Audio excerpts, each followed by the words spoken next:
Spoken English ক্লাসে সবাইকে আন্তরিক শুভেচ্ছা অভিনন্দন নিয়ে এসেছি আজকে নতুন একটা spoken English class. Today's class is very important. এই ক্লাসটা আমরা দৈনন্দিন জীবনে প্রায় বলে থাকি।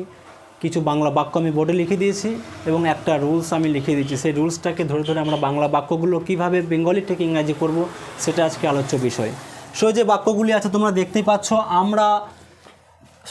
আমার বন্ধুদের বুঝতে আমার সমস্যা হচ্ছে, আমার গানগুলি ডাউনলোড করতে অসুবিধা হচ্ছে, তোমার প্রশ্নগুলির উত্তর দিতে আমার অসুবিধা হচ্ছে, এরকম কিছু একটা কথা আমরা প্রায় বলে থাকি। তখন এই ধরনের বাংলা বাক্যগুলো ইংরেজি কী করে করব। সো আজকে এই জন্যই আমরা এসেছি স্পোকেন ইংলিশের একটা রুলস নিয়ে। সো সমালোচনা করে আমরা মূল পর্বে আসবো। চলো আসা যাক। আচ্ছা, আমার বন্ধুদের বুঝতে আমার অসুবিধা হচ্ছে। আচ্ছা, অসুবিধাটা হচ্ছে কার? আমার। তাহলে সাবজেক্টটাকে আমার মানে আমি, হ্যাঁ কি না মা? তাহলে প্রথমে আমাকে এখানে কি লিখতে হবে? Subject I. আন্ডারস্ট্যান্ড? আচ্ছা, হচ্ছে মানে কি? প্রেজেন্ট টাইমে তো, বর্তমান সময়ে তো। আমি তো বলিনি হচ্ছিল। যদি হচ্ছিল হতো তাহলে কি হতো? ওয়াজ বা ওয়ার। তাহলে এখানে আয়ের পরে এম ইজ আর হবে, মানে প্রেজেন্ট টাইমে বলছি আমি। তাহলে হচ্ছে বলতে গেলে কী হবে বাবু? এম। তাহলে আই এম। আন্ডারস্ট্যান্ড? তারপর দেখো am is are was were, এখানের মধ্যে আমার বসানো হয়ে গেল। তাহলে আছে কি মা? Having a hard time. Direct ওটাই বসিয়ে দেবো, হ্যাভিং আ হার্ড টাইম হলো। তারপর এখানে ভার্ব কোনটা হচ্ছে? বোঝা। বোঝা। ক্রিয়াপদ কোনটা বাবু? বোঝা। তাহলে বোঝার ইংরাজি কি? আন্ডারস্ট্যান্ড। তাহলে আন্ডারস্ট্যান্ডের সঙ্গে কি হবে? I N G, understanding. তাহলে কি হলো? আন্ডারস্ট্যান্ডিং। তাহলে আমার বন্ধু, তাদের কি হবে? Understanding my friend. আমার বন্ধুটা অবজেক্ট। তাহলে কি হলো? I am having a hard time understanding my friend. দেখে মনে হচ্ছে কঠিন কিছু নয়। হ্যাঁ না, ফ্রেন্ডস বলেছি তো। মাই ফ্রেন্ডস মানে কি? আমার বন্ধুদের। হ্যাঁ, এটা এসব একটা ফ্রেন্ডস হলো। বুঝতে পেরেছো? আচ্ছা, তারপরটা নিজে নিজে করবে। আমার গানগুলি ডাউনলোড করতে অসুবিধা হচ্ছে।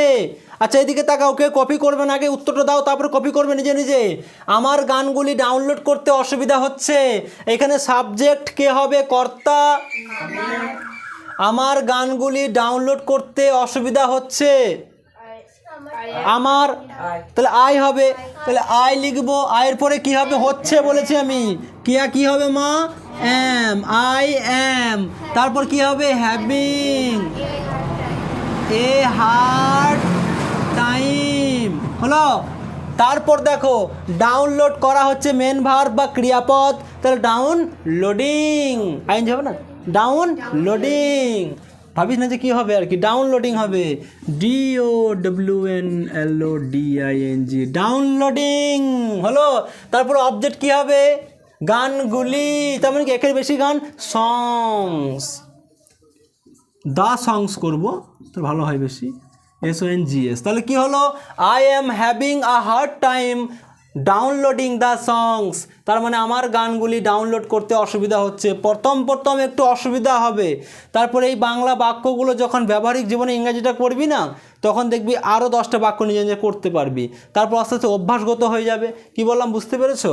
তারপর দেখো শেষ বাক্য দেখো, হাতে সময় খুবই কম, তাই আমাদেরকে একটু তাড়াতাড়ি হাত চালাতে হবে এবং বুঝতে হবে। তোমার প্রশ্নগুলির উত্তর দিতে আমার অসুবিধা হচ্ছে।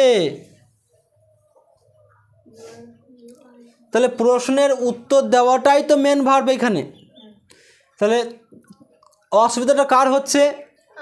আমার। তাহলে কি লিখবো? I am. অন্তরা বলো, I am having a hard time. তারপর কি হবে মা? উত্তর দেওয়া ইংরেজি কি? অ্যান্সার। তাহলে কি হবে? Answering. Main verb answering.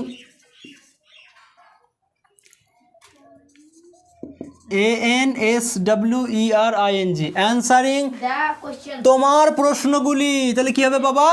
Your question. Your question, QUESTIONS, questions.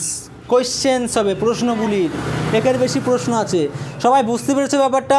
তোমরা বাড়িতে আরও 5টা এই ধরনের এই রকম টাইপেরই বাংলা বাক্য লিখে ইংরাজিটা করবে। আমি নেক্সট দিন দেখবো, কি বললাম বুঝতে পারছো? নেক্সট দিন যেদিন স্পোকেন ইংলিশের ক্লাস আমরা আনবো সেদিন তোমরাও খাতাগুলো নিয়ে আসবে। আজকে আপাতত এইটুকুই, সময় আর বেশি দীর্ঘায়িত করছি না। ভালো থাকবে সবাই। Thank you very much and have a good day.